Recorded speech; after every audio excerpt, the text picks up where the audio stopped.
Salut à tous, je suis David et vous êtes sur la chaîne de Monsieur Cheveux. Alors, pour ceux qui ne me connaissent pas, je suis expert conseil en greffe de cheveux. J'ai travaillé 15 ans dans le domaine de la greffe de cheveux, dans des grandes cliniques DHI, Ohana.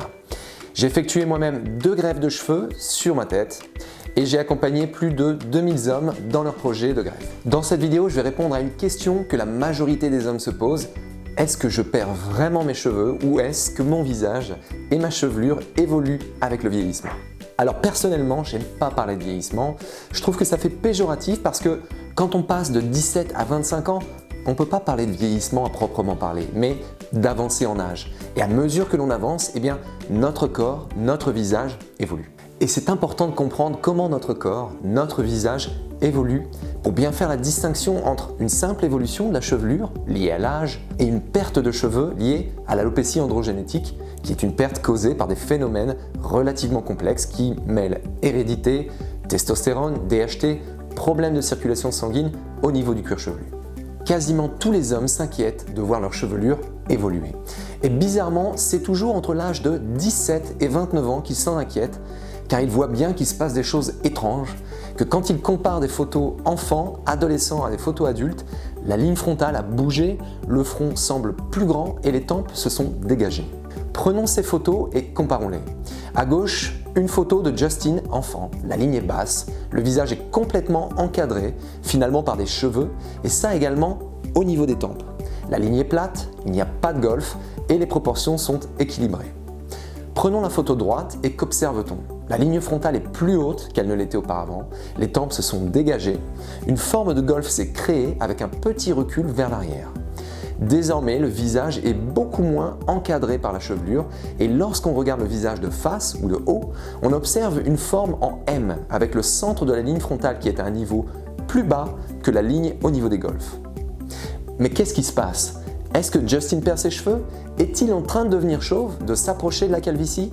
Si l'on se fie à l'échelle de Norwood Hamilton, qui classe dans une échelle les différents stades de la perte de cheveux, alopécie, calvitie, notre Justin, au même titre que 98% des hommes, serait en train de devenir chauve puisqu'il se situe sur cette échelle. Ben oui, parce que cette échelle, soit elle est mal foutue, car elle répertorie une évolution naturelle de la chevelure qui concerne 99% de la population masculine et qui n'a pas grand chose à voir avec la calvitie, soit au contraire, et je ne voudrais pas alimenter la théorie du complot, elle est extrêmement bien pensée puisqu'en prenant compte les évolutions naturelles du visage dans sa classification, elle crée une confusion et peut faire croire à beaucoup plus d'hommes qu'ils perdent ou vont perdre leurs cheveux.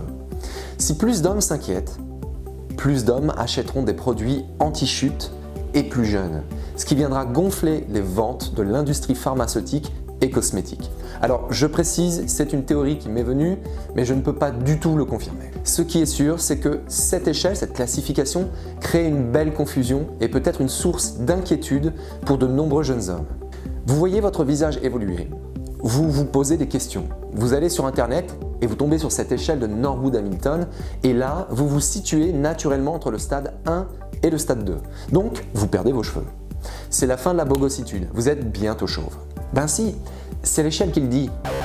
Pour ma part, cette échelle, elle devrait être modifiée afin de retirer le premier stade, voire même le second. Et il y aurait beaucoup moins d'hommes stressés avec leur perte de cheveux. Bon, pour ceux qui ne l'auront pas encore compris, votre visage et votre chevelure, la ligne frontale, les golfs, évoluent avec l'âge. C'est normal, c'est systématique.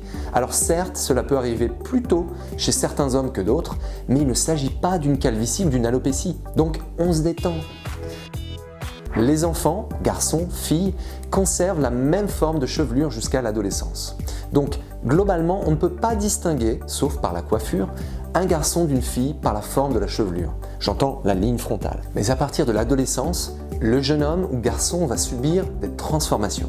La mâchoire se développe, elle est plus carrée, la voix mue, la pilosité au niveau du visage et du corps se développe, et tout ça en raison des hormones mâles.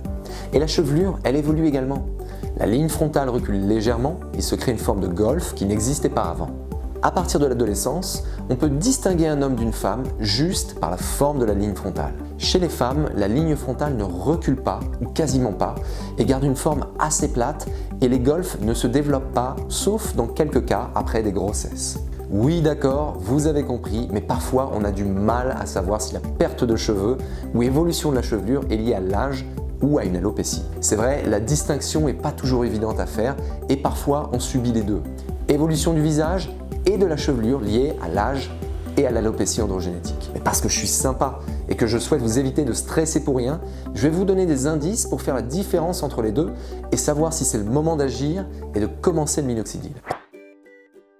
Premièrement, celle-ci intervient entre 17 et 29 ans en général et cela coïncide avec une évolution physique globale qui marque le passage de l'adolescence à l'âge adulte.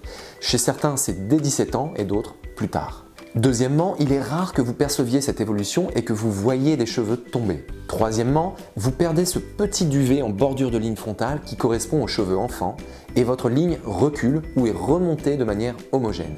La ligne n'est pas dentelée ou grignotée à certains endroits. Quatrièmement, vous avez une même densité de cheveux sur l'ensemble de la chevelure et la ligne frontale conserve une densité fournie. Cinquièmement, la ligne frontale sur votre visage a désormais une forme en M assez caractéristique mais qui n'est pas encore très prononcée au niveau des golfs. Premièrement, vous apercevez des cheveux tomber et vous en ramassez sur votre oreiller, dans votre douche, dans votre brosse. Quand vous passez votre main dans les cheveux, vous en retrouvez un nombre non négligeable. En gros, vous avez cette sensation de perdre des cheveux et c'est concret. Deuxièmement, votre ligne frontale n'est pas uniforme et vous voyez que le premier centimètre ou demi-centimètre a une densité plus faible avec des cheveux en voie de miniaturisation. Troisièmement, le recul des golfs se fait beaucoup plus rapidement que la partie centrale de la ligne frontale et cela accentue la forme en M qui est beaucoup plus marquée. Quatrièmement, d'autres zones de votre cuir chevelu perdent de la densité. Cinquièmement, le petit bonus, vos amis et proches commencent à vous le faire remarquer. Voilà, j'espère que cela vous éclaire un peu plus sur le sujet et que vous êtes maintenant capable de comprendre que la chevelure évolue et cela fait partie d'un processus normal d'évolution. Vous savez également faire la distinction entre cette évolution naturelle et les signes avant-coureurs d'une alopécie androgénétique. J'en profite également pour vous dire que si vous n'arrivez pas à faire la distinction entre les deux, un dermatologue ou un trichologue, qui est un spécialiste du cheveu, lui, pourra faire cette distinction en effectuant une analyse de votre chevelure. À l'aide de caméras grossissantes et d'un petit examen de la chevelure, il pourra déterminer si vous perdez des cheveux et si c'est lié à une alopécie androgénétique. Si c'est le cas, il faut agir vite et mettre en place des moyens de préservation efficaces de votre chevelure. Plus vous y prenez tôt, et plus vous pourrez stabiliser la perte et vous éviter de faire de multiples interventions de greffe de cheveux. Greffe de cheveux qui, soit dit en passant, est efficace, là encore quand la zone onneuse le permet et que les zones dégarnies ne sont pas non plus trop développées. Une dernière petite info que je jette en passant, on a beaucoup parlé en début de vidéo d'évolution du visage et de la chevelure liée à l'âge. Il faut également savoir que tous les individus perdent en moyenne 40 à 50% d'épaisseur de leur chevelure entre l'âge de 15 et 60 ans et c'est tout à fait normal, cela n'a rien à voir avec l'alopécie androgénétique. J'espère que cette vidéo vous a plu, si c'est le cas je vous invite à vous abonner, à appuyer sur la petite cloche pour recevoir toutes les notifications. Je vous invite également à aller sur mon site monsieurcheveux.fr, vous y trouverez un certain nombre d'informations, vous pourrez également prendre un appel conseil avec moi ou un diagnostic en ligne pour faire une évaluation de votre perte de cheveux et puis mettre en place un projet de greffe de cheveux. Je vous dis à très bientôt, tchuss!